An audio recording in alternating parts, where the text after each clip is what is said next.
It's great to have you with us. This is the Saints and Savages podcast. We have another great show for you today, and as always, we're bringing receipts.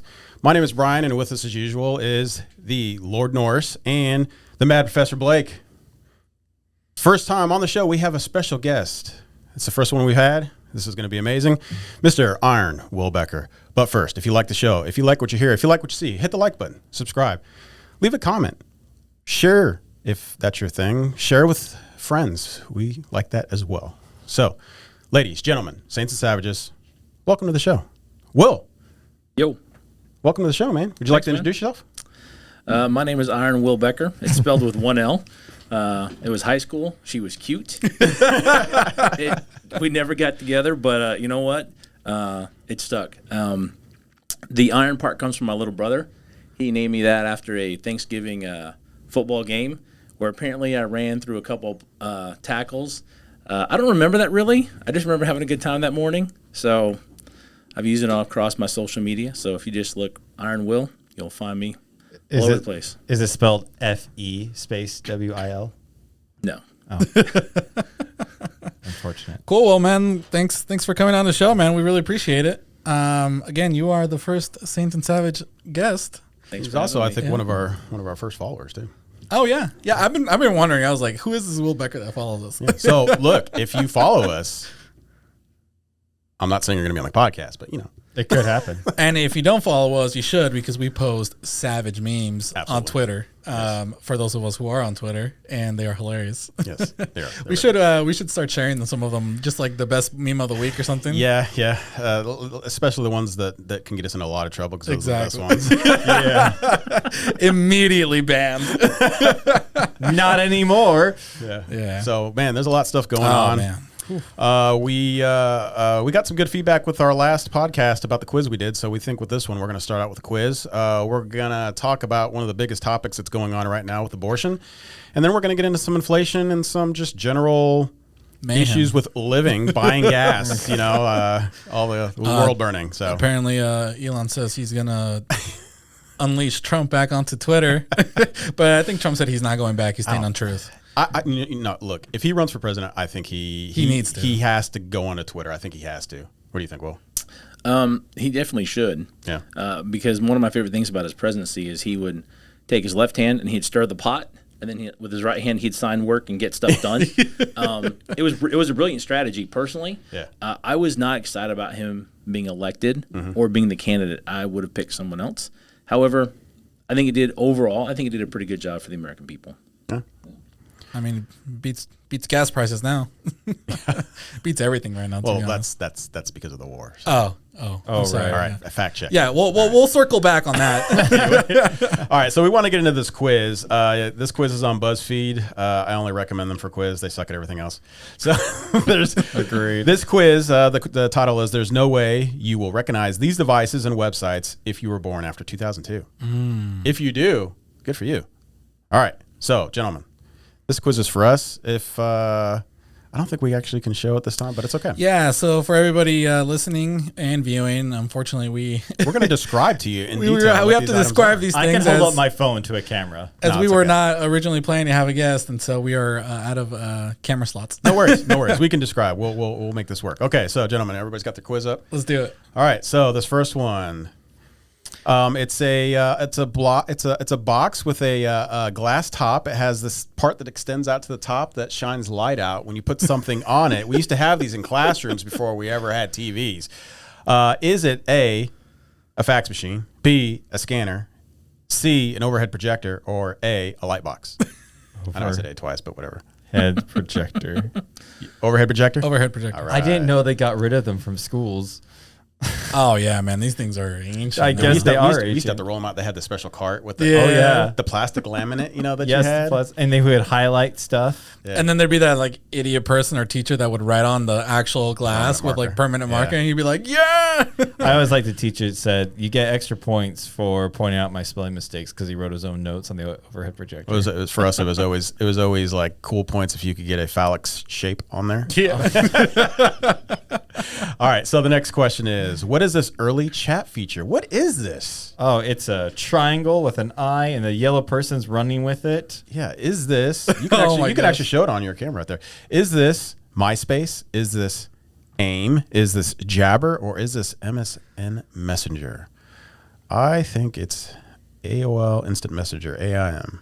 It is AIM for sure. All right. Correct. All right. What is this device here? Oh, dude. Is this a walkie-talkie? Oh, my word. Is this an MP3 player? Is this a recorder? Is this a Walkman? I'm going to go with a Walkman. Walkman. My brother had one of those. I never had one. Oh, man. When they came out with like the Sony Discman. You remember Yeah, those? man. That was my jam, But you dude. had to be careful. Like you had to hold it just right or else. Or it would skip. That's right. Speaking of which, this isn't necessarily it. So what are these? Is this Mimic Beats, Tiny Toons, Hit Clips, 45S? You know, I've never seen this device No? before. You know what? I have right. never seen it either. I know what it is. I have not seen this either. I don't know what this is. I'm gonna go with Tiny Toons. Now, where are you putting? You know, I was leaning towards that, but also it could be Hit Clips. You're right. I'm gonna go with Hit Clips. I'm just keeping with Tiny Toons. Tiny Toons, Hit Clips. What do you got? I did Hit Clips. Okay. I'll take the hit. Hit Clips is it? Yes. Dang it. Woo. All right. Next one. Who is this little guy? Oh Oh, man. my goodness. Is this Manny, Patty, Clippy, Peppy? Good All right. old. He sure Will had a lot of first? pep, that's for sure, but that's not his name. No. What's it? What do you go? What are you going with? Definitely Clippy. Mike, Clippy. Blake, Clippy, and Clippy it is. What's the new one for that they have? It's Siri. Oh gosh, what is this? This is. Oh yeah, show this picture. Oh, I freak think I is remember this? Is this a make and bake microwave? Make and bake means a lot of different things now. An easy bake oven, So does that. a girly grill, a cool cooker. Will, I'd have to go with an easy bake oven. Mike, Man, it does not look like an Easy Bake, but I'll go with that too. Easy Bake. Yeah. Blake. I think it's make and bake or easy bake. I'm going to go with easy bake. Final answer. Yeah. Easy bake oven. Oh. My sister's had one. Oh, my. Oh, what is this logo? Oh, this is. Oh my. If you were in college in the early 2000s, you know exactly what this is. So I don't see the option listed here. It is right there. Is it WinMX? Is it Napster? Is it Kazaa? Or is it LimeWire? LimeWire. No, this is. LimeWire. Will? It's definitely What are you LimeWire. going with? This is the virus depository. Oh yeah, absolutely. Otherwise known as LimeWire. Otherwise known as I'll slow your shiz down. If you don't know what this is, you got to punch yourself in the face. I only had to rebuild my Windows operating system every 6 months when I ran that. Exactly. You know, But it would take that long to download anyways Well, too. in college, right? We had Ethernet, and so everybody had LimeWire, and with the Ethernet, you could literally see what everybody downloaded. I was like, "Ooh, Would you want What I hated. No, after a while, you didn't want to. The one I hated the most was when you tried downloading a song and it took like 3 hours and you're like, yes, I finally. And you tried listening to it and it was like, I do not have sexual intercourse with that woman. And I was like, nah. Or you get the jam going, you're like, "Yeah, DJ Easy." like, ah. The remix. All right, so this next one, what is this? If you don't know what this is, Oh, you need to punch come yourself in on. the face. Seriously. All right. This is a Famicom. Is this a Nintendo 64? Is this an NES Classic Edition? Or is it an SNES Mini? Will. I'm going to go with the Classic Edition. Mike. 64. Blake. 64. It is a Nintendo 64. See, I didn't play Nintendo. And the one I did have, I smashed. Nintendo. I actually had the first Nintendo. Like, Me too. when it came out. Like, I remember Mario Brothers playing that. But Yeah, man. I was always the last kid to get every system that came out. Like, Nintendo came out, and then I skipped all the other ones, and I went to Sega. Then I was the last kid to get Sega. I had Nintendo. I skipped to PlayStation 1. And then after that, it was like Xbox. Like I skipped all the extra PlayStations, everything, and just Okay, went but what are the 2 or 3 best games on Nintendo 64? Smash Brothers, hands down. Mario Wrong. 64. Correct. Mario 64. Next. Zelda Ocarina of Time. Wrong. No. Next. Wow. What? This That so is one of the savage. best. GoldenEye. games. Oh, GoldenEye. Okay. All right. GoldenEye for sure. I would. You don't like Smash Brothers? Hell no. What? Never liked My Smash kids love Brothers. that. Love Smash Brothers? in Smash That's Brothers- a classic, man. In Smash Brothers Melee, my cousin ranked 3rd best in the state of Utah. We went to state tournaments. He went to like a national tournament for Melee. Wow. I was never. Put that on your resume. That'd be I so gotta- awesome. I guess I got to punch myself in the face for not one. Are you serious? What's the third game? So you have Mario. No. GoldenEye. GoldenEye is number one. GoldenEye. GoldenEye is always number one. GoldenEye is very good. Mario yes. Kart is number two. And And then a very distant, far exceeding third Smash Brothers, in my opinion. Interesting. Smash Bros is first, hands down. Will's over here like, Anyways, I missed leave all a comment. What do you guys think is the best 64 game? And if you guys don't say Smash Bros, shoot yourselves. have you ever gone to a GameStop and go buy a 64? Oh, I know they sell them. They still hold value. Yeah, like they do. they're almost like $200 for those Yeah. things. I mean, Wow. Yeah. Same with like the old PlayStation, like the PlayStation 1 and stuff yeah, too. they hold value. Just get an emulator if you actually own it at one point. Don't steal things. But I just got an All emulator. right, what's this next one? Who is this guy? Is this Blake? You want to show it on the camera for us, please? Who is this guy? Is this Jeremy, Jarvis, Jeeves? Will, I'm going with Jeeves. Mike, Jerry? Blake. Jeeves? It is Jeeves. I don't know what this is. Before we move on, This was before Google. Oh. yeah, search engine before Google. The Famicom in the previous question. Do you guys know what a Famicom was? No. It was the Japanese name for the Nintendo system and the Super Nintendo. They had Famicom and Super Famicom. They called the family computer over in Japan. Okay. Straight nerd. Nerd. Right there. Yeah. Yeah. You know what you need to get on your board over there is Nerd. You're gonna wear that. All right. What is this? Oh yeah. I Oh, remember these man. things, man. That is memories right there. Is this a texter, a Palm Pilot, a pager, a PDA? Will. Well, I definitely had a Palm Pilot, and that is not it. I did skip that phase also, but that is a page, I'm pretty sure. That is 100% a pager. Blake. Yes, pager. And you had one of these if you were slinging dope. And doctors still use them till today. Yeah. Till today, they are Absolutely. still used in modern medicine.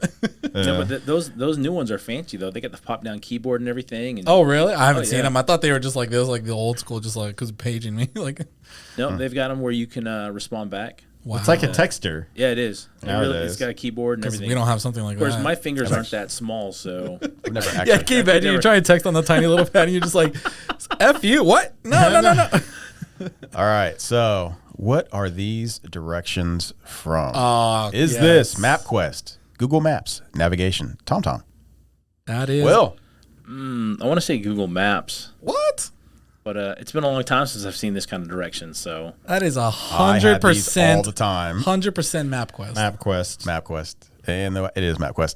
So, I used to print out MapQuest all the time when I would travel. that's what it right? was. Me too. Yeah. And I remember never had any issues with it ever until the first person told me, those things always get me lost. And then the very next time I used it, it got me lost. I'm like, you gotta be kidding.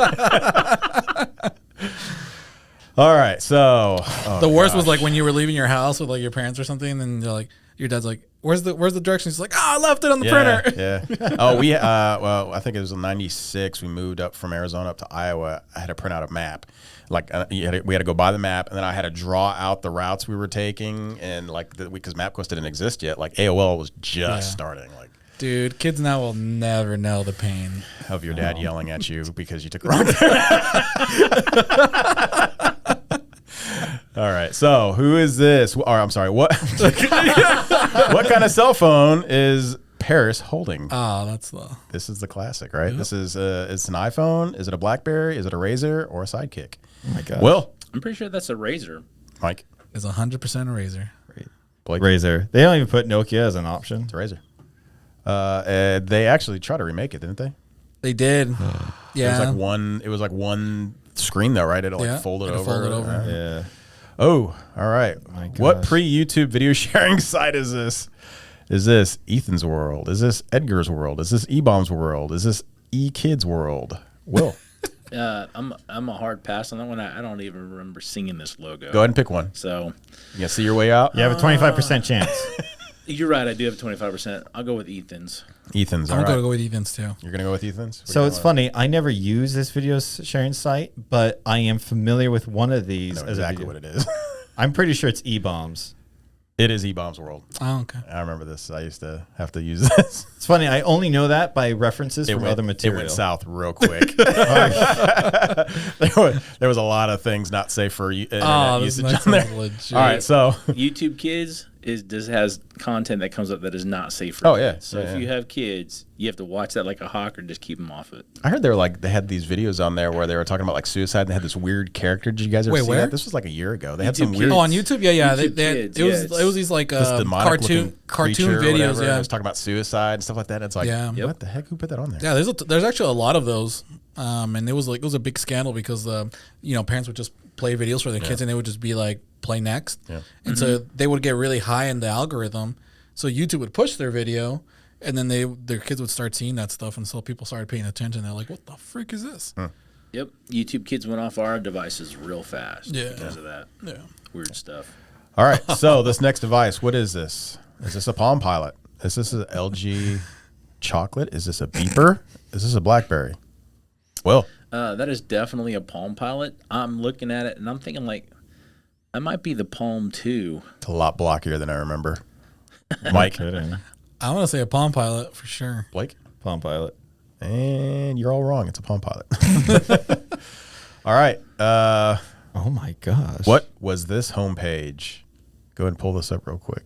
Oh man, Is this an early version of it's Facebook? an early. Is this MySpace? No, this Zanga or Dig? Come on, guys, you got to know what this was. This is Everybody knows what it MySpace. You know, I'm going with MySpace too because I honestly wasn't on that one that much. So I got into MySpace late. By the time when they had customized backgrounds and everyone was doing like the Yeah, GIFs. HTML. You can copy and paste your HTML backgrounds. Yeah, Yeah, or you could go and you could spend money and buy them. I don't even remember MySpace looking like that, but it's definitely MySpace. Yeah, I had a MySpace, and then my friend was on Facebook back when you had to be invited, Yeah, me too. and so I was like one of the that first year of people that got invited onto it. I was one of the first 1,000 people on Facebook, And then I quickly and then I'm deleted like now disgusted by it. it. I deleted. I'm it. like, that's not a badge of honor, but I was like one of the first 1,000 Not people. fun anymore. Yeah, So the answer is MySpace. So I got into MySpace late, and I remember Facebook coming out. I rolled my eyes. I'm like, another social thing? No, I refuse. oh my gosh, look at this thing. What is this device? that looks amazing. Is this a TiVo? Is this a DVR? Is this a PS2? Is this a Wii? Well, It's definitely TiVo. Mike, Absolutely a TiVo. Blake, Yeah, it's TiVo. I'm surprised it didn't block out the icon there. Yeah, That was that's what I'm that was saying, a dead too. giveaway. No kidding. all right. Which type of iPod is this? Oh, yes. Is this a Blake? You want to show? Is this a mini, a nano, a shuffle, a video? I remember when this came out, man. This was people were like just flocking to this stuff. Will This is going to be a mini. That's what I'm going with. I'm gonna go with Nano. Lord Norris? Yeah. Mad Professor. I'm gonna go with Mini. It is a nano. Oh, it's a Nano. Suck it. So the mini must be the square with the screen. No, the Mini is the one with. Oh, before I had the screen, it was just like the round the shuffleboard.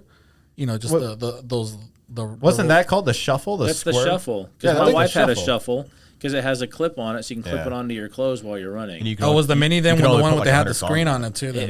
It was like the little square that had a little touch screen on it. So when I was in college, we did a step show, and it was the Ryan Cameron step show, and when we won. We got a choice of two things, or one of two things. We could either have a bright, shiny new DVD player or the first iPod.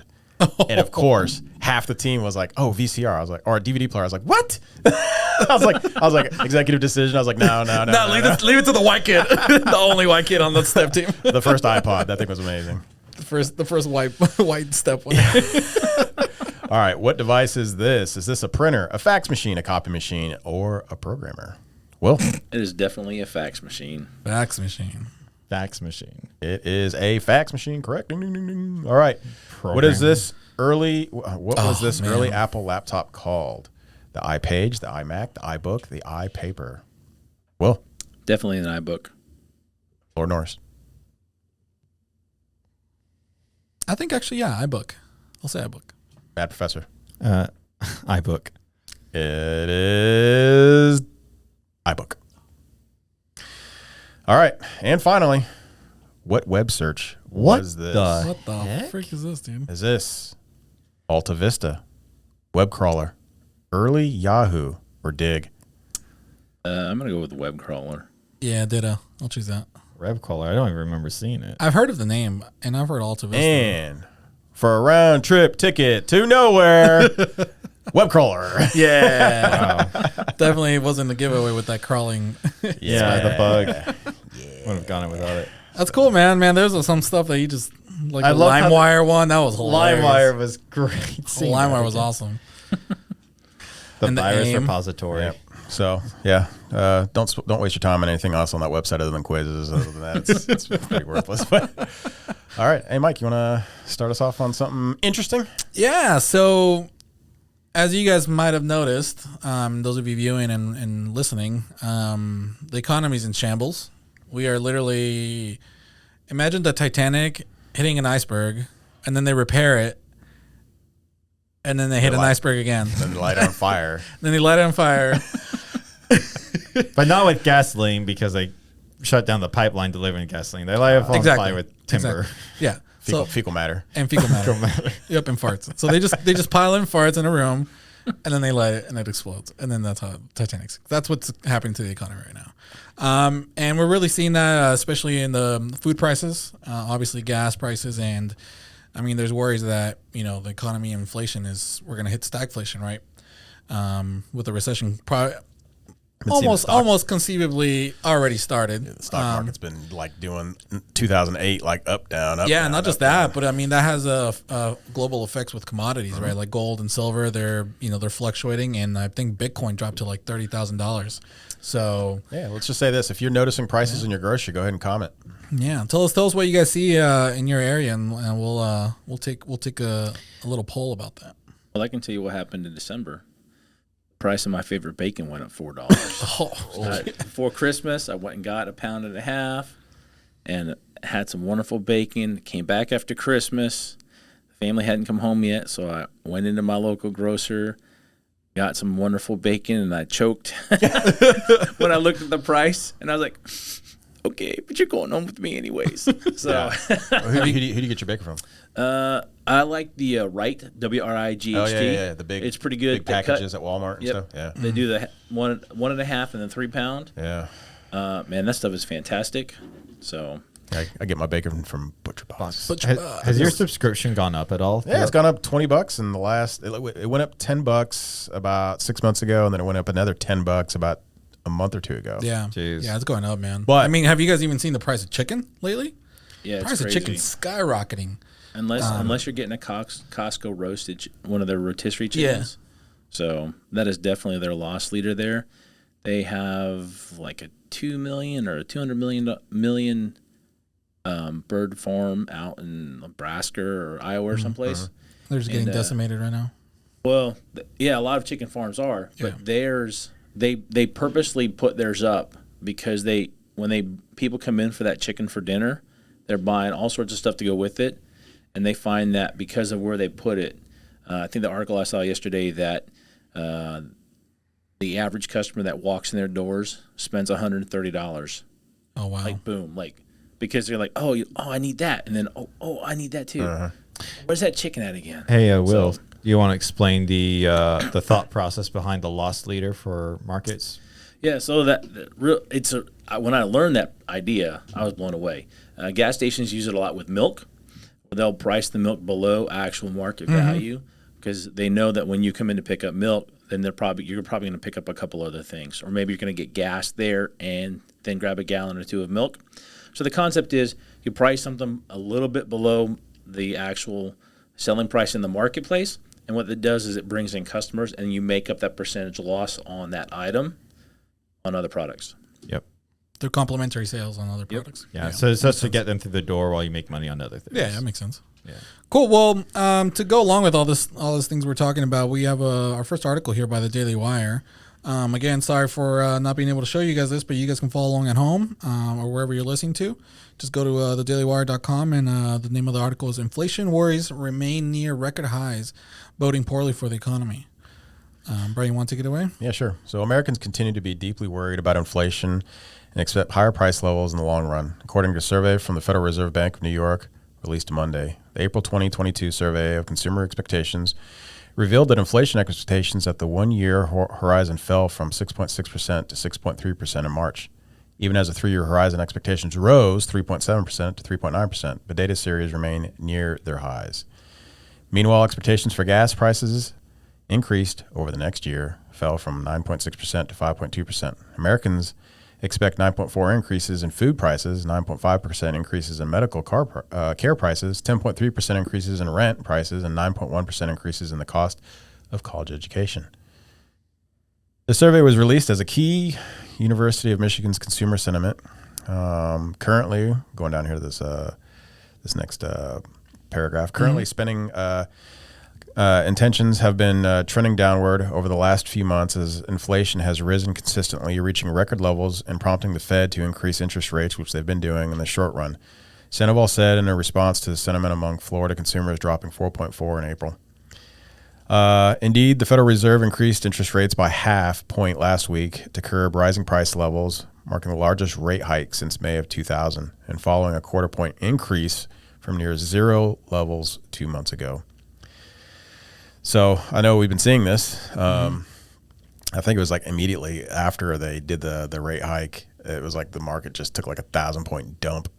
Yeah, I mean, everything goes on based on interest rates, right? The speculator market is always contingent on, and so when it did recover a little bit when the Fed said that, hey, we're not going to go harder than this, until that kind of evened out. But then the market just started taking a tumble, man. After that, the day after that.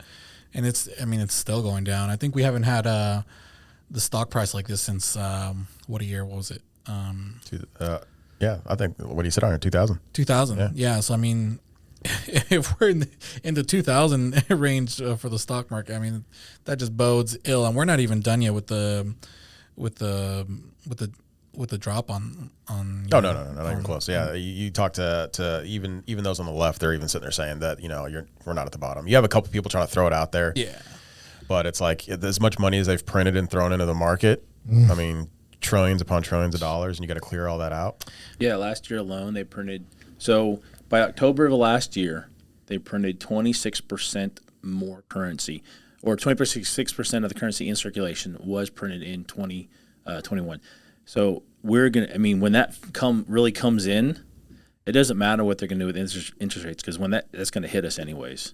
That's a massive, massive dump of cash, and it's. Yep. Yeah, people all over the place were super happy with the stimulus checks and everything and all the money printing, but what they don't realize is they're gonna end up paying for that anyways back in the back end. Months down the line, or as we saw like 2 years down the line, where we're at now, it's starting to hit us now. So. And what you have to explain to people too is that it's a simple explanation. This is how I learned it.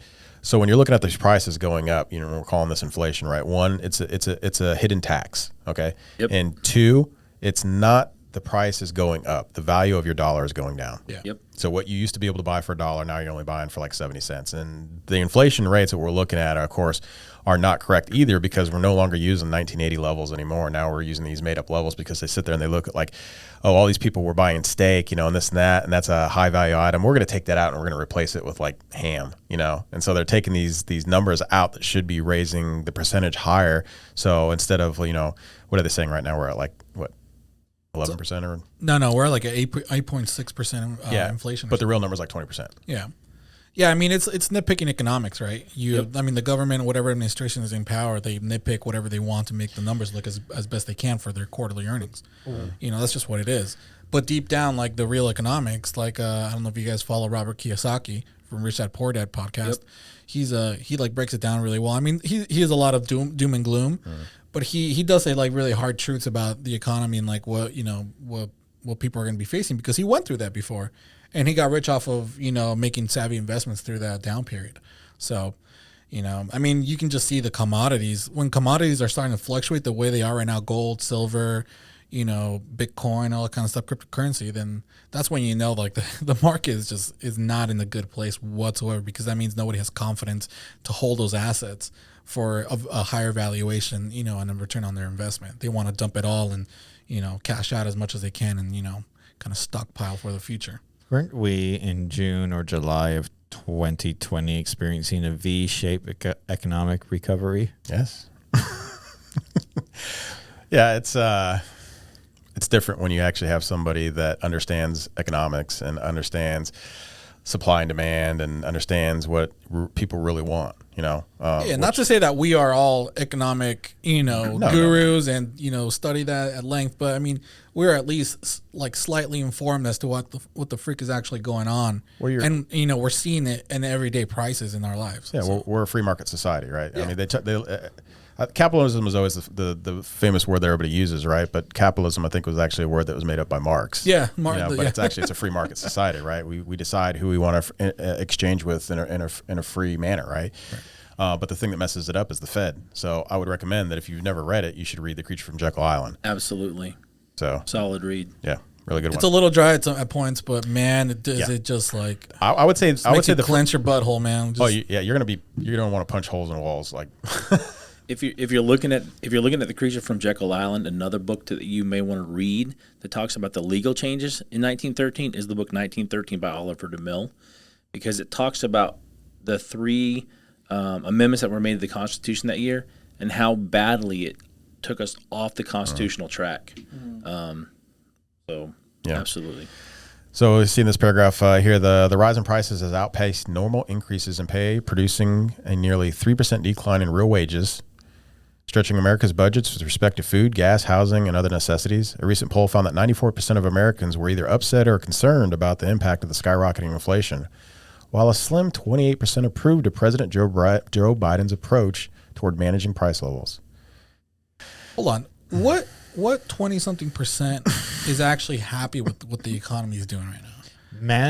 I cannot fathom. I want to talk to one of these people and be like, break it down for me, right? Just like break it down. Just an average Joe American who's not like filthy rich, and just like break it down for me. Why do you think this is going on? Because social media tells them to.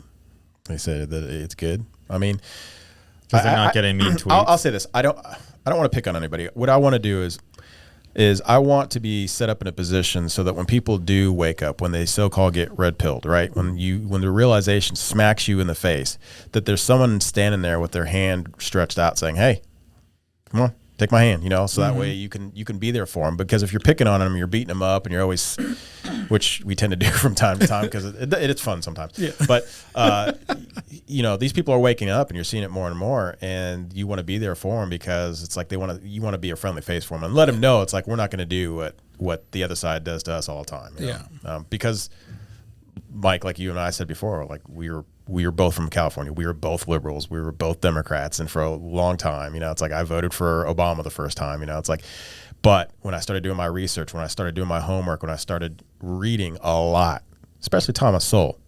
Mm-hmm. That guy is brilliant. Yeah. He should be a national treasure. Man. Absolutely. Absolutely a national treasure. Yep. And and unfortunately, the day he dies, they'll just gloss over it. It'll be a small headline in the newspaper for even lucky, But anyway, but to get back to what I was saying is that it's like when I did finally wake up, when I did finally realize what was going on, there was people there to sit there and say, "Hey, welcome," Yeah, it's funny to think about it, man. Back in the day, like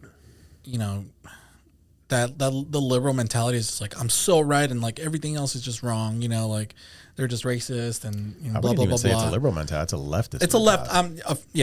A leftist mentality, far left, radical left, right? And the moment you do wake up, the moment that you're like, wait, that doesn't sound right because I went through this experience, or like I know this, and like this is not right, like what they're telling me on national TV, and that's when you start looking at other sources of information and you cross-reference things and you're like, what the frick is going on? The most recent one, the gas prices, right? Yeah. It's Putin's gas prices. But when you actually look at gas prices going back to when Biden came in as president, gas prices have been going up since he became president, not when Putin, it went up when Putin went in, but they've been steadily going up before then. And when you show them that graph, it's like, Yeah, the moment you realize you've been gaslighted for years, it's like a humbling experience, man, because you're just like, never again. I've been watching again. I've been watching these guys going out, doing the street stuff, talking to inner cities and stuff, specifically minorities, and they're like, "What do you think about Biden?" And everybody's like, "I'm not voting for that guy again." You can just see it, and they're like, "Well, what did you think about Trump now that he's no longer in?" They're like, "Man, you know what? You could say a lot about Trump, but at least he knew how to run a business, and gas prices were low." Yeah, absolutely. the reason that most people don't see what's going on is because we're born into it. Yeah. Since Nixon took us off the gold standard in 71 and made that effective, we don't know, because we don't see it, because we're in it. Just like in the movie, we're in it, we don't see what's going on, and it takes doing our own research, having an experience that changes our point of view and says, well, that's not right. I remember the first time I came across Dave Rubin. Yeah. I was like, man, this guy, wait, what? Yeah, when Wait, you don't think he's gay, and then you're like, what? Well, see, that's the thing is like that surprised me because I'd never heard of him before. Yeah. But I'm listening to him, and I'm like, well, this guy makes a lot of sense. He's aligned with me in some ways, but in other ways he's got some different ideas. But okay, that's something I could still work with if I needed to work with this person. And when he came out and he said he was a liberal, I was like, wait a minute, I don't think that word means what I think it means. Yeah. And that's when I learned that there is a difference between what Republicans and others have traditionally called a liberal in the past and what they really are. Our founding fathers were classical liberals. Yeah, exactly. I mean, I think it's that graph that Elon Musk put out on Twitter, showcasing more, as the time goes on, people on the left keep moving left, and the people on the right just stay where they're at, or even start getting pulled towards the left. Like back in the day, those who were on I guess like moderates are now leftist, right? And it just keeps going. But the right is always just leave us alone. We're right here, right? And it's a scary thought, man. I mean, just like it just keeps progressing more radical. But you see it throughout history, though. This is happened in the Romans, happened to the Greeks, happened to the Babylonians, all that kind of stuff. You just see all this stuff that always happens in history, but we never learn from it. Yeah, history doesn't repeat, but it rhymes. Right? Yeah, exactly. So, and I disagree that that's a right concept. How many Americans that live just day to day really just want to go about their business and not be bothered or harassed? And so I'd say it's just more of an American principle. You take care of your own family, you take care of your stuff, you help your neighbor if they need it, but like leave me alone, let me go about my business. And this whole other side, since before I was born, has been up in people's business, trying to like push that their own narrative.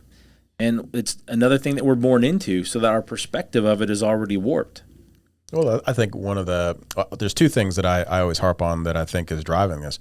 One is, you remember when, most of us remember when we were kids, there's only a few channels and TV turned off at night. They played the national anthem and then it went to static, right? Unless you had rich and you had a satellite dish or something like that. It was one of those big, massive, satellite dishes. But other than that, TV turned off at night, right? So there's no 24-hour news, right? And then the other thing is there was no social media. Yeah. People weren't out there. Everybody giving their opinions about stuff, or there was nobody out there screaming whatever it may be, mean tweets, and then the media wasn't there to fan the flames. So I think, I'm not saying this stuff hasn't existed. It has. I mean, we literally had a senator beat up another senator in the chambers, beat him almost to death. So there's some crazy stuff that's happened in the past. So we went from being a social society to a blind society because I joke with people already. The zombie apocalypse is already here. It looks like this. No, seriously. But I would kind of change that phrase. From I would change it to more in the apathetic society. People are just apathetic to what's going on around them. Because they're just their heads always in their phone. Well, that's social why media. That's why leftists can't debate you, because if they bring up their talking point, this is what happened to Dave Rubin. He brought up the typical talking points when it came to racism and policing, and then Larry Elder crushed him with statistics. Yeah, because it's like once you pull those statistics out, you have to argue with those, right? And then you say, oh, well, those are right leaning. That's the CDC. That's the FBI.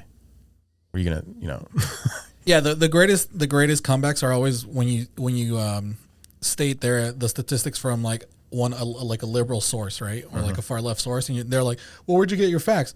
From you. Yeah. You literally publish this, but you guys don't even bother to read the stuff that you guys publish yourselves. Yeah. And then you get angry at me for telling you what you published. Candace Owens is great at doing that. Oh, so is Ben Shapiro, man. I mean, the comebacks are just absolutely insane. Blake. Yes. What do you think, man? I'm just taking it all in. You guys have so many great comments. That's what she said. Sorry. If your wife is here, she'd agree with this too. Yeah. So there is I think about what kind of system can you implement to avoid this growing opposition. You get, I grew up with a us versus them mentality a lot. Conservatives this way, liberals this way, and just like when I heard about Dave Rubin and Tim Pool and others, what a liberal has a much different definition of what I grew up with. How do you design your government system or your culture system to avoid the spreading of radicalization? I'm not sure. The social media has made people less aware of what's around them, but more aware of the issues on the phone in front of them. That may not be the biggest issues. Buck Angel, very long, old transsexual, is like, I transitioned in 92 or 89, somewhere around there. It's like, I never cared about bathrooms. I never cared about pronouns until this recent trend. It was never a thing to me till this stuff came up. But now you think about how much people have been radicalized on these small issues. The weaponization of culture. Weaponization of culture. I guess you have to. When the radical left realized that they could weaponize culture through education, first and foremost, that's when they're like, oh, we can actually take over this. We can groom the next generation to believe like us. Yeah. What's that saying? It's like conservatives have kids, but liberals have your kids, or something like that, or they teach your kids. Train your kids, yeah. Yeah, something like that. It's so true. See, that's exactly where I was going to go. Education system. You had some left-leaning professors that said, well, that person agrees with me, but they're a little bit more crazy, but that's fine. I'll just hire them. And you keep going that route over the decades. Yeah. And now we end up where we are now. So I think Board of Education, privatizing education, I think it was the educational system has really led to this craziness. Well, that's like the thing too, right? When everything is systemic, but the left controls almost every institution of everything. So it's like, so are you saying that you guys are racist? You guys are the ones. You're the one controlling this. We don't control Hollywood. We don't control and when I say we, I mean conservatives, libertarians, people center right. It's like we don't control the education system. We don't control Hollywood. We don't control these things. You do. So if you're saying something is systemic, where? Right. But when the debate comes up or the time to debate about it comes up, they always back away or they, throw the race card at you, right? You're racist. Well, it's funny, like when you said the school thing that I don't know if you guys remember who said it, but they said, when I was in first grade, I didn't even know what my first grade teacher's first name was. Nope. Let alone what their pronouns were. It's like, I know my first grade teacher's name, or my first grade teacher, her last name was Mrs. Rock. I have no idea to this day I don't even remember my second grade teacher's name. I don't remember any of my teachers. I don't even remember. Maybe I remember one or two, but I don't know any of their first names all the way through high school. Didn't care. Nothing. Didn't care. It wasn't my business. I didn't know if they were married. I didn't know. I wanted to know when we went to recess. So, Blake, you asked the question, how do we combat it? The fastest way to change culture in America is to build leaders and build entrepreneurship. Because when a community builds leaders and entrepreneurship, what happens is they start watching what other businesses are doing, because then they can influence people away from the bad actors, and then they watch government because they care about their taxes. And so those two things right there is the fastest way to groundswell or grassroots a change in a community, is to build leaders and to build entrepreneurs. Yeah, kind of expanding upon your the thing about leaders. What I love about leaders versus like a manager just takes care of supplies and systems. A leader tries to inspire, tries to understand, has this emotional intelligence. Being a good leader helps you be a good person. Whether you're a supervisor or not, whether you hold a managing role or not, everyone is a leader.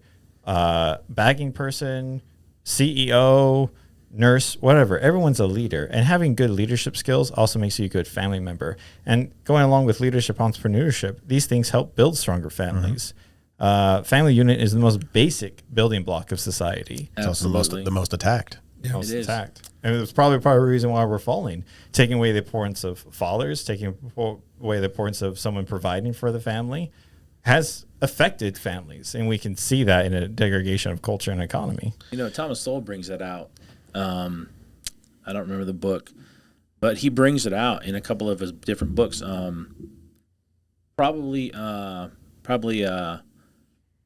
I cannot remember the name of it. You might remember it. I want to say Black Rednecks.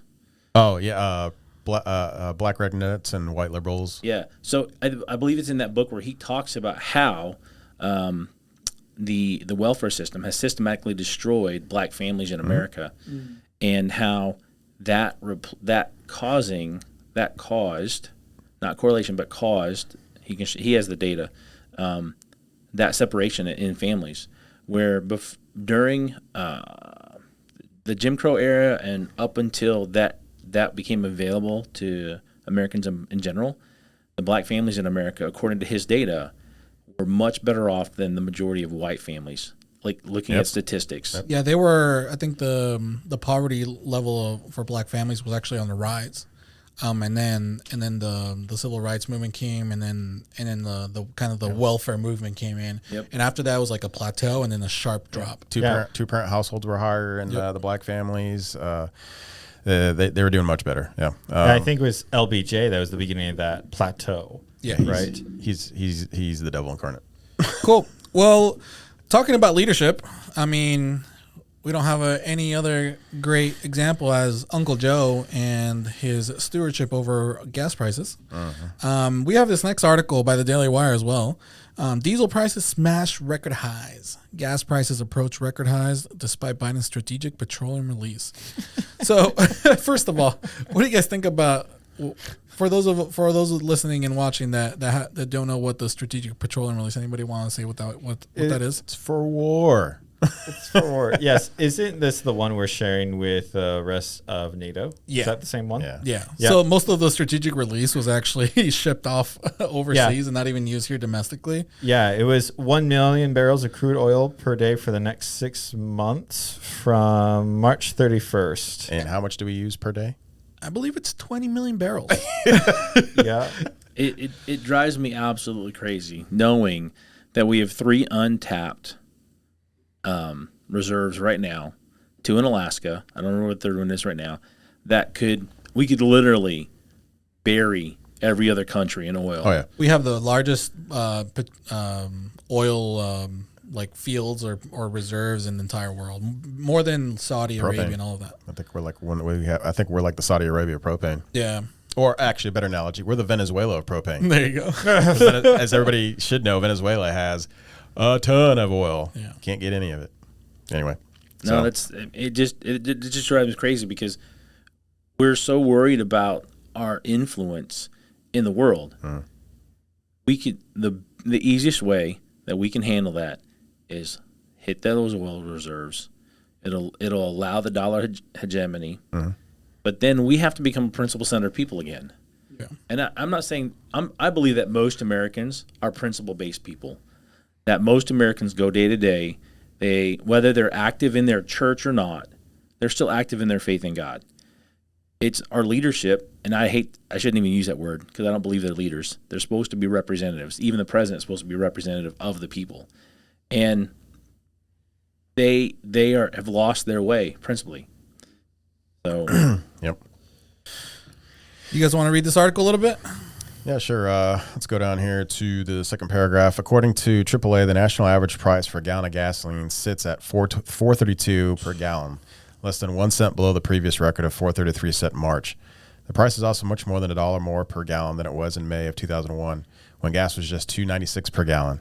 California's statewide average is currently the highest in the nation and nearing $6 per gallon. Imagine Hawaii, currently at $5.82. The low statewide average belongs to Georgia, which averages $3.84 per gallon. Diesel fuel hit an all-new record high, according to AAA. The national average for a gallon of diesel climbed all the way up to $5.54 per gallon. That number is 8 cents more than last week's national average, nearly 50 cents more than last month's, and fully $2.42 more than May of 21. Blake, I have a question for you.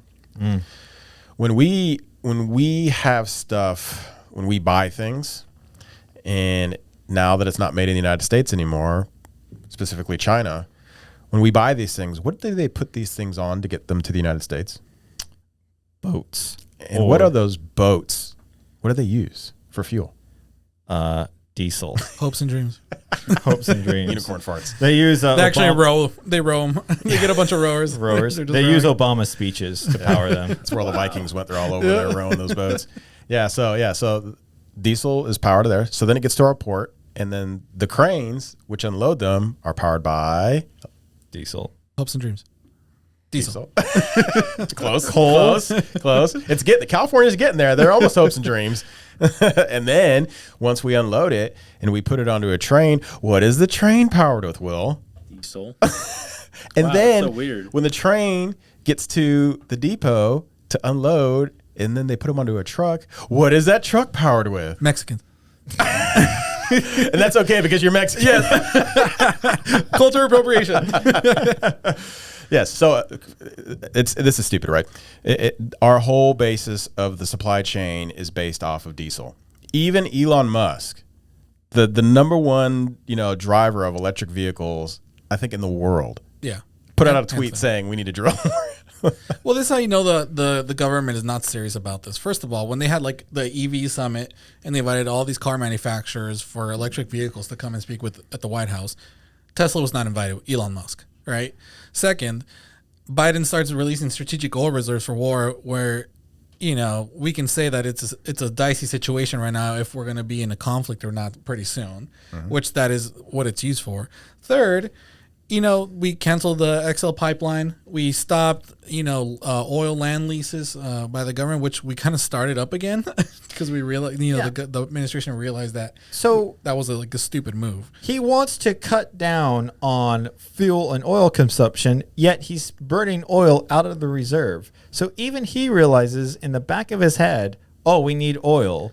But he can't say I shut down 2 pipelines when I became president. Maybe I should open those back up. Which is what I'm saying. It's like it's almost nefarious what they're doing, right? At this point, we're getting into the realm of conspiracy theories, but I mean, so far all the conspiracy theories always end up being proven right 6 months down the line.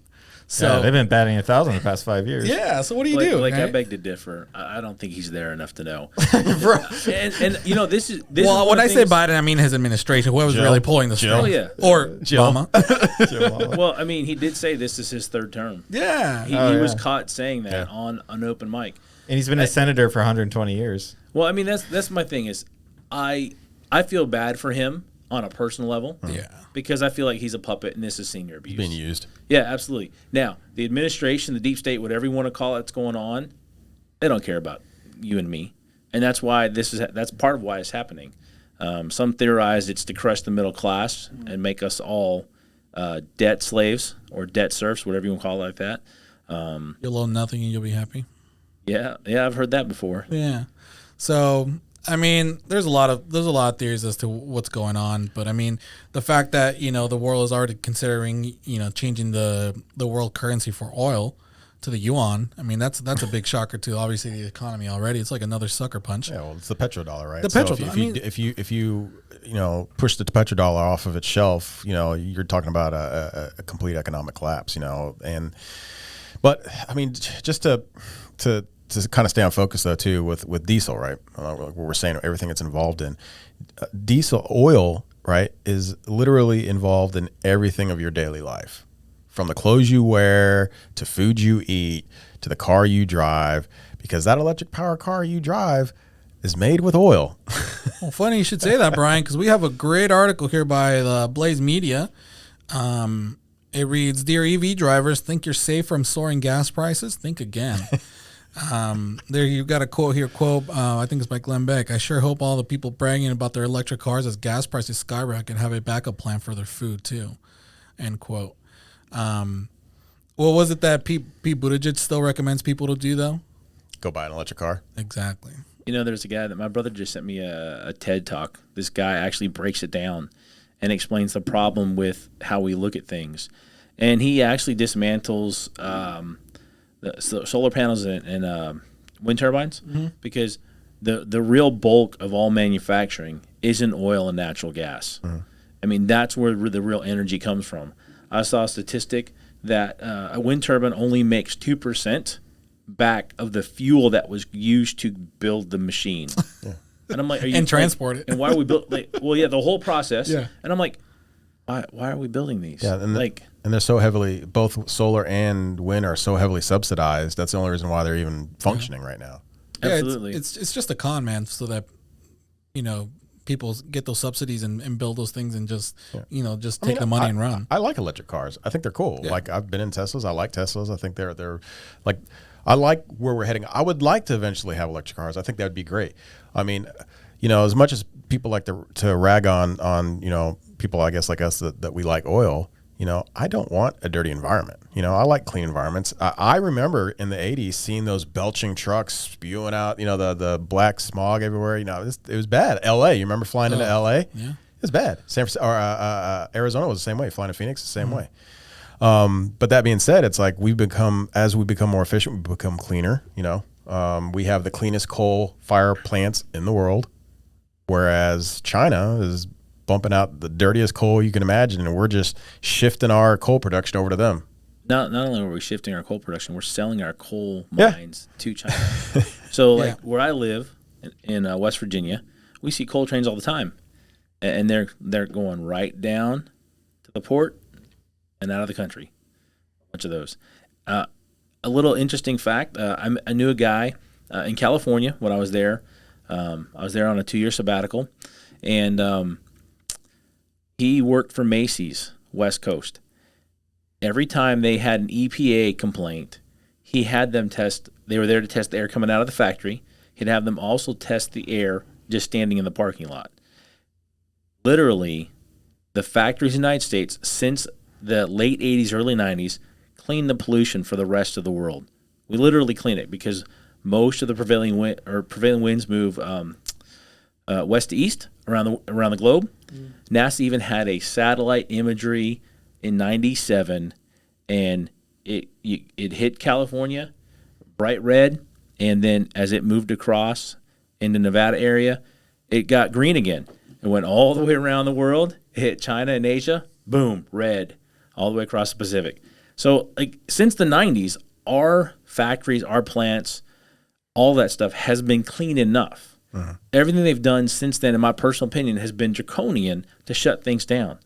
The last lead smelter in the United States shut down, I think in like 2015 or 2016, because the changes that the EPA made to whatever the regulations are that they put in place. Yeah. Basically, they couldn't afford to. They did not have enough money, nor could they justify the expense of making the changes. So they just shut down. We have no lead smelters in America. Yeah, all the lead that the United States uses, like from bullets to manufacturing, everything is primarily shipped from, I believe, China is number one, and then I think it's Russia, and I think Mexico is another one. Like 50% of our ammo comes from Russia, or 45%, something like that, and we just lost it. It's freaking crazy, man. Yeah, and we have such huge deposits here. Granted, lead is very toxic and dangerous. So should there be regulations on it? Sure. Yeah. But to the point where it doesn't become profitable? No.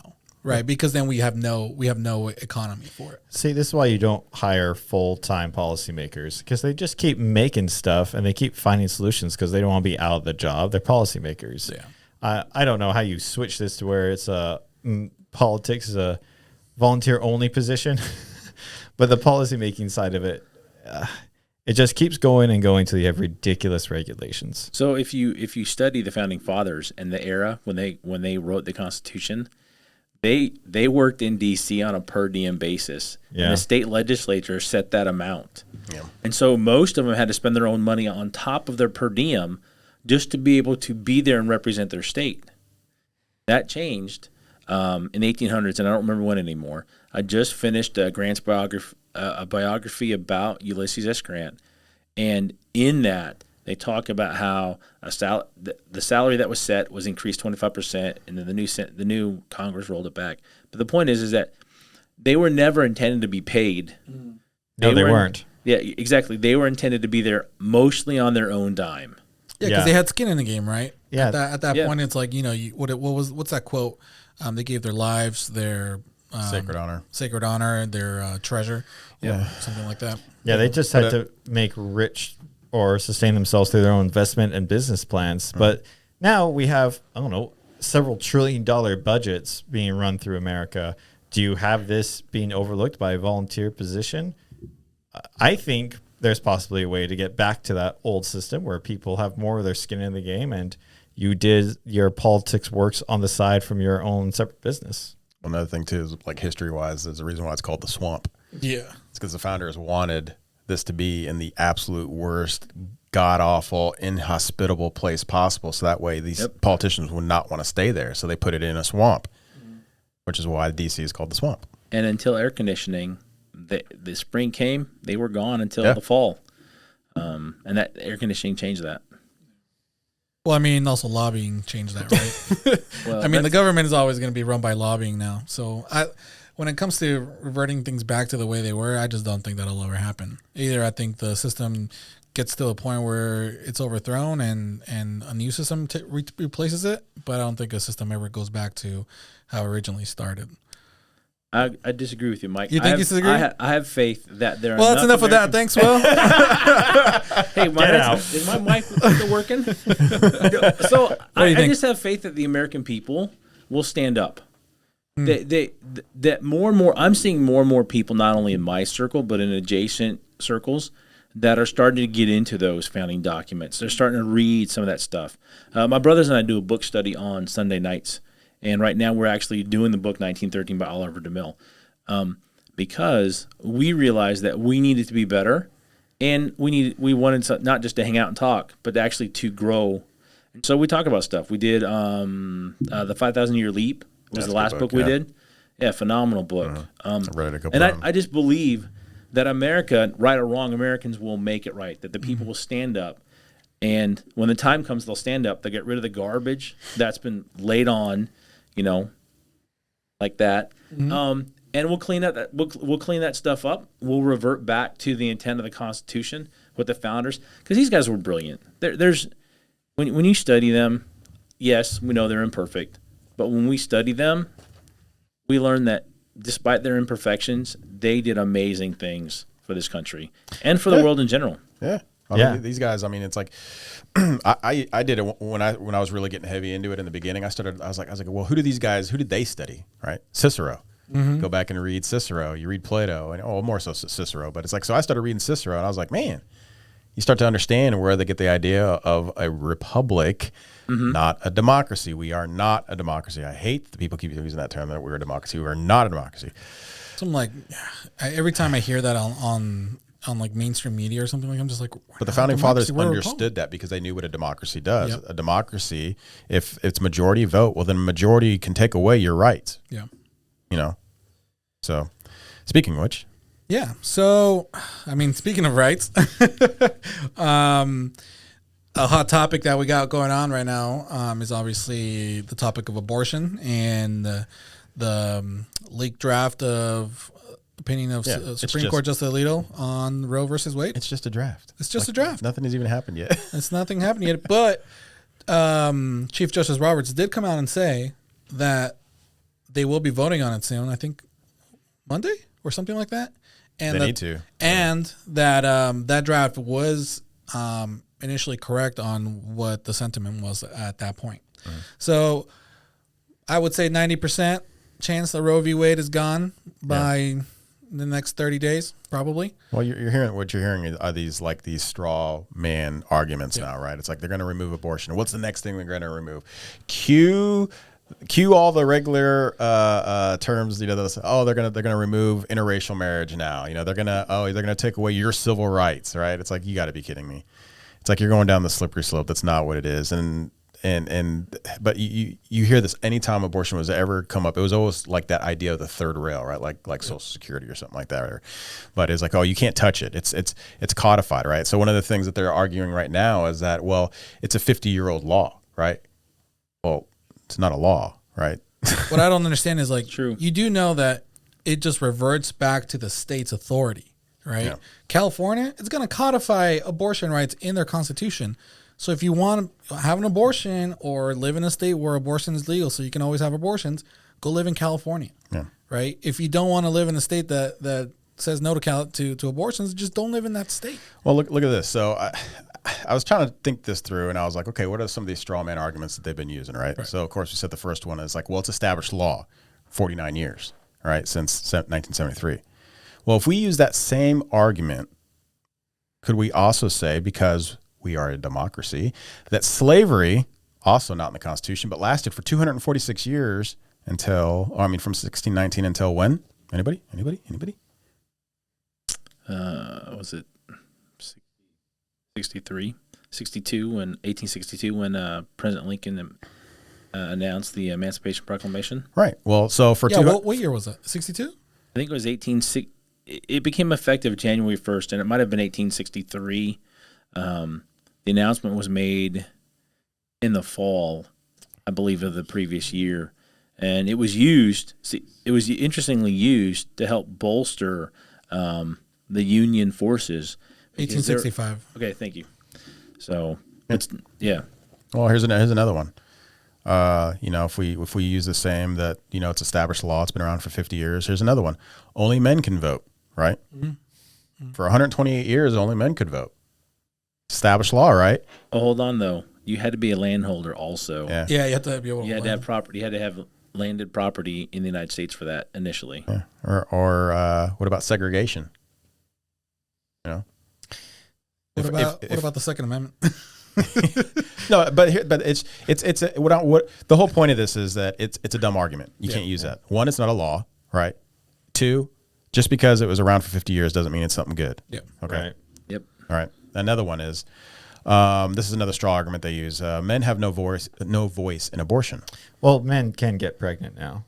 Oh, not according to Gavin Newsom. You're crazy. Did you guys see that? Gavin Newsom came out and was like, if men could get pregnant, this wouldn't even be a conversation. Then he got like all the flack for it from the left side. They're like, you're a transphobe. And he's like, what? Well, you saw how quick the argument changed really fast. Only women can get pregnant. It was like all of a sudden everything had to change. It's like we got to switch this back up, right? So, but if you sit there and you say men have no voice in abortion, right? This is only a woman's thing, right? Well, then you also have to sit there and say, well, all male SCOTUS voted on Roe v. Wade. It was all men. All men. And they were all white Republicans. Boy, how do we know they were all men? Well, I mean, yeah, how dare you assume their gender? I saw a meme the other day, and they had said, and they just wiped out two of their main arguments for abortion: my body, my choice, and only women can have a say. Well, with the stuff they did with the vaccination, and now I literally tweeted about that. I'm gonna get to that one. Oh, I apologize for jumping ahead. We'll delete that segment. So the next one, this is the next straw man argument they use. Not a life, it's not viable. But if, I know we say this all the time, if Elon Musk were to fly his rocket to Mars and find one dead cell, would we call that life? We found life on Mars. We did. If it's dead, it's not life to me. But was it alive at some point? Maybe. We found evidence of life on Mars. I'm just saying. I'm trying to make it as vague as possible. But okay, for the sake of argument, it is alive. It's moving around. It's wiggling. Maybe even talking to you. A patch of moss. Yeah, right. So one dead cell was found on Mars. We'd call it life, right? If they said it's not alive and not viable, I'd like to show them the diagram from day 0, day 1 to day 180, whatever, of the pregnancy growth. When does the life start? Show them a whole thing of a pregnancy cycle. If it doesn't start here, when does it start? And then if they can't point it out, then they don't really understand the concept. We're caring about life, and we have to define where life is. Then we can say what decision is worth losing a life for, which is the conversation they're not willing to have because they know that's a losing argument. We have to save if it'll save one child.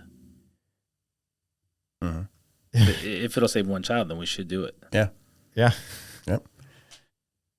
So let's talk about viability, right? So if it's not life, it's not viable. So the argument is that, it's like, well, the baby isn't viable. Even if it's, you do a late term abortion, it's not viable. A kid isn't viable up to 3 years old. Yeah. What do you mean by viable? Literally.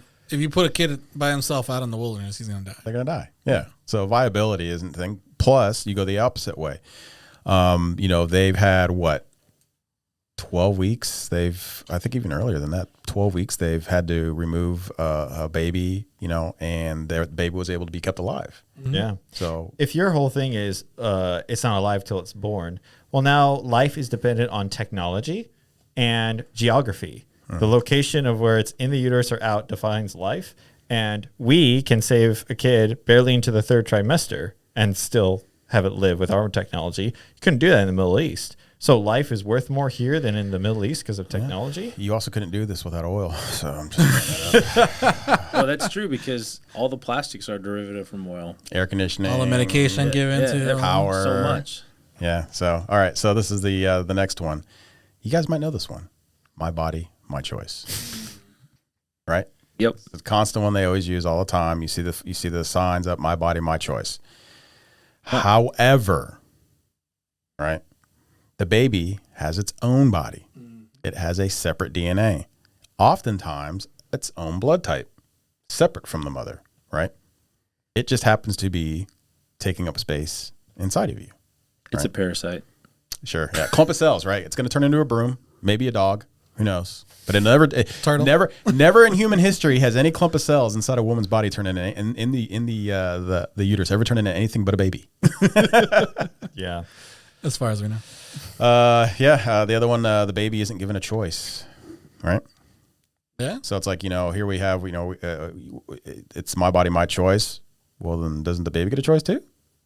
It's its body. Option? Yeah. Yep. Should then also men not be required to pay child support if he chooses to leave? Absolutely. Right. If it's your body, your choice, and you decide whether you get to keep the baby. Well, if at any point in time the guy decides to leave, does he also get the choice of whether or not he's going to pay child support? Not currently. And there's some guys that it's not even their baby and they have to pay child support. Have you guys seen those articles? Yeah. Yep. Yeah. All right. This next one, you're going to force someone to have a baby. Oh, I'm sorry. Yeah, because you were forced to have sex. I mean, Yeah. circumstances. Yeah. Well, yeah. What is your thought on this, Will? Do it, Will. Do it. We're forcing you to have it. a baby. I'm forcing you to answer this question. If you're gonna piddle in the pie, you got to pay the consequences. Yeah. And if a baby comes along, then be responsible. Yeah. I mean, my sister, one of my sisters had a child 22 years ago, I think. Mm-hmm. No, maybe a little more. And she made the choice to put her up for adoption. Mm-hmm. And that was it. Let me tell you what, that was a tough family battle until people were able to put their personal feelings aside and think about what was actually best for that child. And that was hard. There was probably a couple months of fighting and arguing about it. And we hope she's doing great today. But here's the thing. I'm not going to tell a woman what to do with her body. Mm-hmm. In fact, when we had our last child, the doctor asked us 5 times while in the office and 5 times before going to the OR if he could tie my wife's tubes. And he even, in both of those, one of those 5 times, he was like, you need to I'm like, she says no, she says no. Mm-hmm. Like, I'm okay with that. That's her choice. My whole thing is this. It should have never been a national issue. It should really be handled between the woman involved, male involved, husband, wife, parents, whatever the situation is. It should be a private matter. Should be democratic. Mike, would you agree? Yes. And it's weird. And I shouldn't bear any financial consequences for somebody else's actions. Exactly. That was going to be my next thing, right? I don't. Well, the only thing is if they're a ward of the state. Correct. If that's a situation, that would be completely different. Mm-hmm. However, it still should not be the first choice. Should be abortion. Mm-hmm. There's so many options, and along that same line of thought, I believe that the requirements to adopt are way too stringent. Oh yeah. Mm-hmm. We have a couple friends that have adopted, and they have to have a separate 10 by 10 foot bedroom for each child. My kids, man, I've stacked 3 up in the same room. Yeah. So no one's checked. Now, I'm not inviting you to my home. You're not welcome to check on my kids. Okay. But parents should be if you have the financial resources to support another child, it doesn't matter if there's 2 to a bedroom as far as I'm concerned, because if you can provide love and the resources to take care of their health needs, and you're shown that you're a good, you have people that will vouch for you. I'm not saying hand them out like hotcakes, but like we should be able to move that along a lot more. We have friends that actually went to China to adopt because it was easier to adopt kids from China Seen that too. than it was here in the United States. So have you also seen this too? That you're starting to see these very liberal women, I'd actually say leftist women, saying that if this passes, they should go on a sex strike. No, my favorite is when somebody posted, it's like, this is going to destroy hookup culture forever. I'm just like, Yeah, conservatives are all like, okay, great. This is what we've been advocating for the entirety of our lives. So are they saying that? or hear me out on this, guys. Wait till you get married. Whoa. I wish I had a boo button. Boo. So on one hand, abortion should be safe, cheap, and rare. On the other hand, Safe, legal. Safe, legal, and safe, legal, and rare. Safe, cheap, and rare. Sorry, man, that was funny.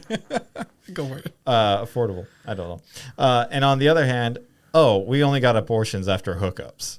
Yeah. Like this is not. Well, this is not a serious conversation. This is a form of contraceptive. That's not how it was viewed originally. Agreed. Like that's the problem, right? People have started using abortions as contraceptives instead of, as a last resort in, extremes, crazy circumstances that, they can't have the kid or something like that. Yeah. But again, all of that is paid for by taxpayers. Now, when you guys say, "Hey, it should just be between the family to make the decision," are you advocating that abortion should just be legal and leave it up to the individual? Yes. It should be a private medical matter between a husband and a wife, a daughter and her parents, girlfriend and boyfriend. It should not even, as far as I'm personally concerned, it should not be a national stage issue. Because, I remember learning about the gay movement. That's what it was called when I was in high school, and the things that they went through. And they pushed, what happens in my bedroom should be my personal business. It shouldn't be. Well, now they want to put their bedroom on a stage and put cameras in it so we can all watch. And most of us are like, no, thank you. I just want to go about my own business. Yeah. We just want to go about our own business. And so why not those kind of things be personal and private? So if a state said that we are not legalizing elective abortions, we're getting rid of them, would that stand in the way of that? No, there's other states. Yeah, you're gonna California will That's grow beauty. a. That's the beauty of a republic. California. right? California will do late term abortions up to 18 years old. So there's that. I was going to say California's going to start an industry where you get your plane ticket, you get a 5-day spa after the event. Like Tesla's actually going to pay for women who. People are who freaked come out to- about that, yeah. man. But it's what was the other company? Amazon is also paying for travel and the abortion costs or something like that. That's a private company's decision. I'm fine with that. Yep. Just don't come to my house and tell me what I have to do. Yeah, or force it on my neighbor. Or But at the same time, if a company is a religious company and they sit there and they say, "Hey, we don't want to provide birth control. We don't want to provide these things for abortions. You can't force us to do this." Then you should allow that as well. You can't. I agree. Yeah, exactly. No, I'm with you. The same as a state, right? If Yeah. the state says, we don't want to provide this because our constituents, our people, Because do they're not. democratically elected. Yes, Brian. Yes, we get it. But that should be the same purview, right? I think there's a law that just got put on the books in, is it Indiana? That they're banning abortion pills by mail, right? Things like that. So like it's kind of like the same thing right there. So did you? I don't know if you guys know this, but the United States has more radical abortion policies or laws, whatever you call them, than Europe.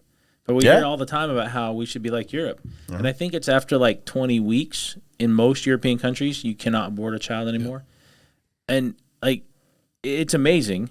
I just watched the thing on this in the last month. The heartbeat starts at like 10 days old.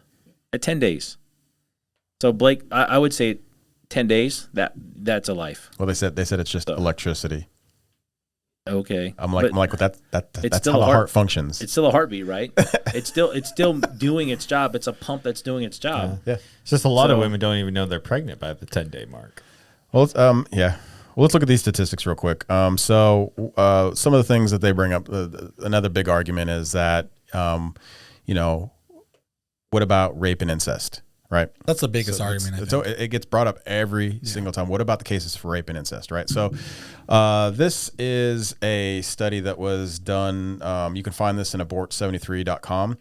And they went into clinics, I believe, and they were asking women as they were coming out. This was or going in. They were asking these questions, right? So these are actually women who were considering to get an abortion or had an abortion, right? So these, it was like 1,200 women or some of that nature. So, let's see, victim of rape, 0.5% of people who have an abortion are the victim of rape. Fetal health problems, 3%. Physical health problems, 4%. It would interfere with education and career, 4%. Not mature enough to raise a child, 7%. Don't want to be a single mother, 8%. Done having a child, 19%. Can't afford a baby, 23%. Not ready for a child, 25%. And 6% other. They, again, when you sit there and you pull out statistics and you show them the statistics about rape and incest, that it's less than 1%. You could sit there and say at a high number, we'll say 1.5% of all abortions. You could sit there and say because of rape and incest, right? At a high number.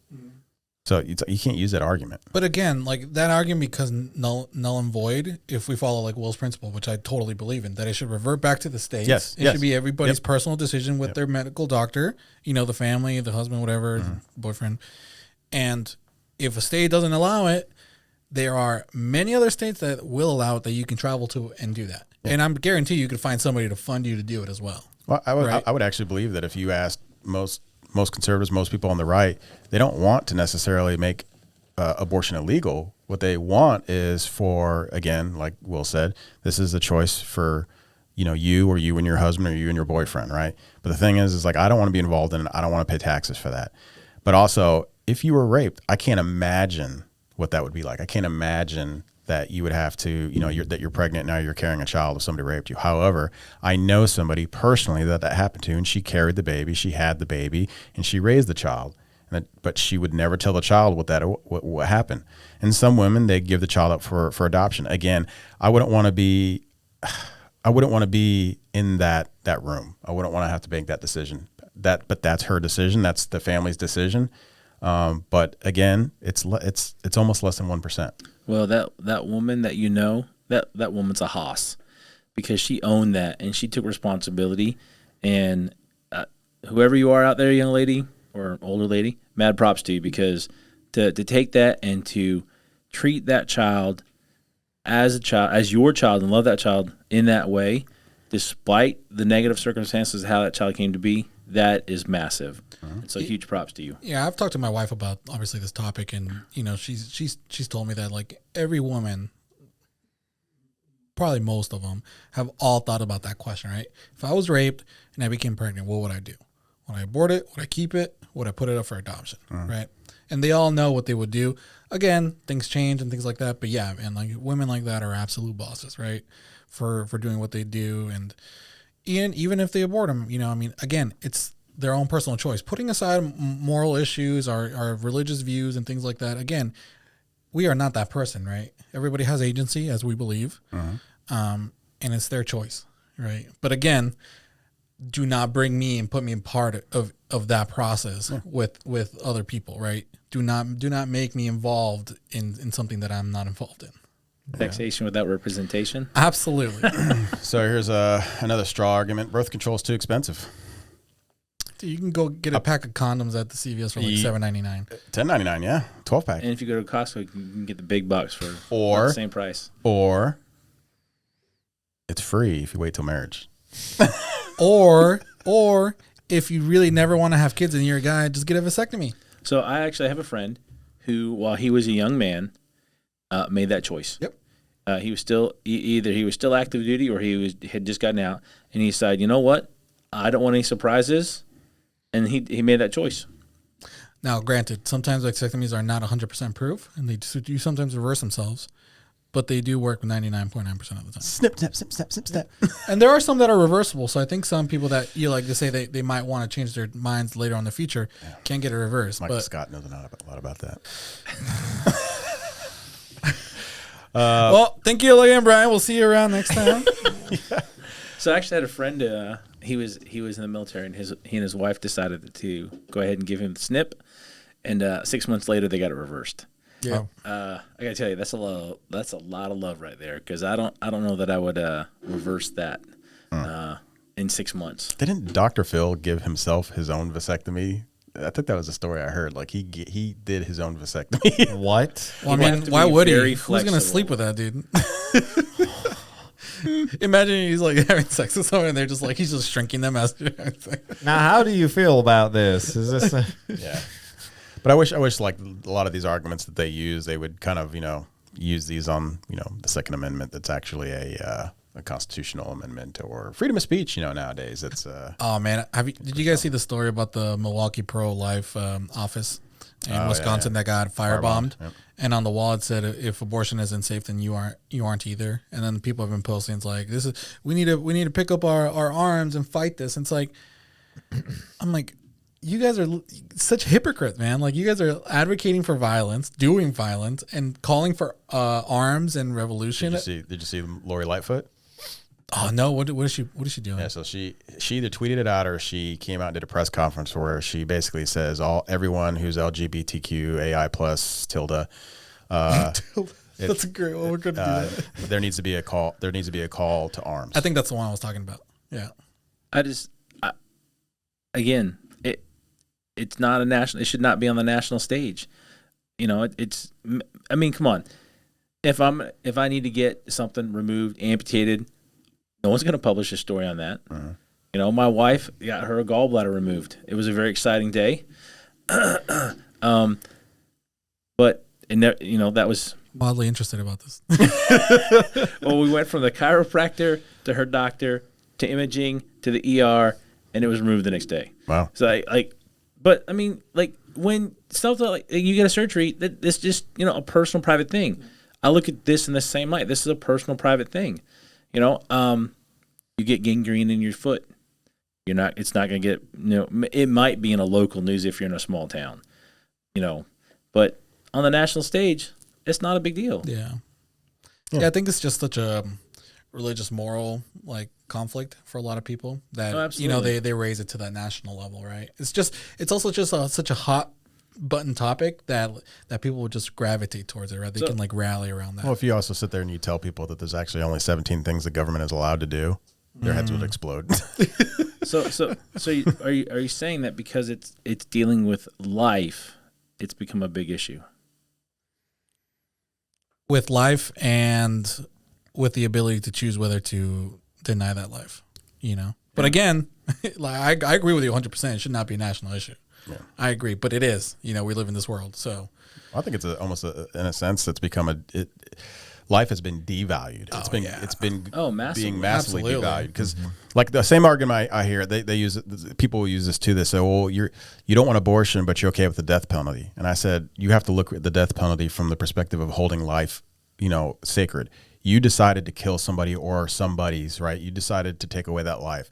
That means for you, life is not important. But for me, life is so sacred that you can no longer be in polite society anymore. And in fact, you need to be removed permanently because you're going to do it again. I agree with you 100%. It's the value. Life is that sacred. I mean, throughout society, life is sacred.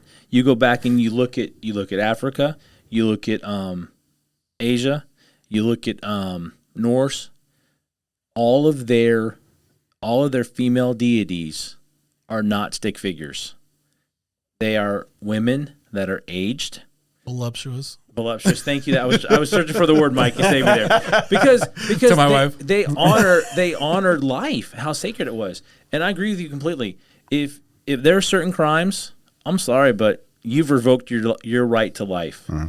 And I have a very strong opinion of this, and I honestly believe that for certain things, now that we have video evidence and things, man, back of the courtroom, broadcast in all channels, 5 people, 5 firearms, 3 rounds, 2 blanks, blindfolded, done. 20 minutes after. Because here's the thing. Other crimes, okay, maybe not, there's evidence tampering or whatever. But if there's evidence physical evidence and video evidence that you did something, rape, you touch a child, I'm take you out. And because it is supposed to be a polite society, we are supposed to care about people. And yes, I understand there's a whole thing about prison issues, and we're just talking about this one thing right now. And I get people that look at me like I'm crazy but I'm like, look, those individuals that take life so wantonly or destroy life so wantonly do not belong in our society. And we have a culture right now that almost aggrandizes people like that. And to me, that's horrific. Yeah. It's setting the value of something else above the value of life. Whether you value drugs, fame, your emotional release, you're putting that above the value of a life. You're not a person. You're a monster. And I would get rid of all the monsters and sleep very soundly that night. And you can't have a society that values life lower than those things. So it's, I think, quite rational when you hold life that sacred to punish those that don't. Absolutely. Agreed. Sad, but yes. Well, gentlemen, I think we pretty much covered everything we wanted to set out to today. I think there's a lot of topics that are going to, that we talked about today. They're going to leave questions in people's mind, and that's fine. So what we would like you to do is leave some comments. Let us know what you think. If you like the show, if you like what you hear, hit the like button, subscribe, leave a comment, share it with a friend, share it with a couple friends if you're into that thing. I know we are. Sharing is caring. Yeah. Grab a spoon too. Yeah. So, Will, we appreciate you coming out. You got any final thoughts? No, thanks for having me. And where can people find you, Will? You can find me on Twitter at IR0NW1L. One more time. Play that on repeat. Indigo. Anyways, if you need to find out, just rewind it until you get it right. Iron Will. You can also follow him as one of our followers here for the Savage Lord Mike and _Mike, and also for the Lord _ Griswold. Yep. And Blake is. I guess I need still a Twitter. Not on Twitter yet. No, Mad Professor. I think I'm keeping with That's that. a good one. Yeah, that's a good one. But anyways, thanks a lot, guys. We'll see you guys next time. See ya. Ciao.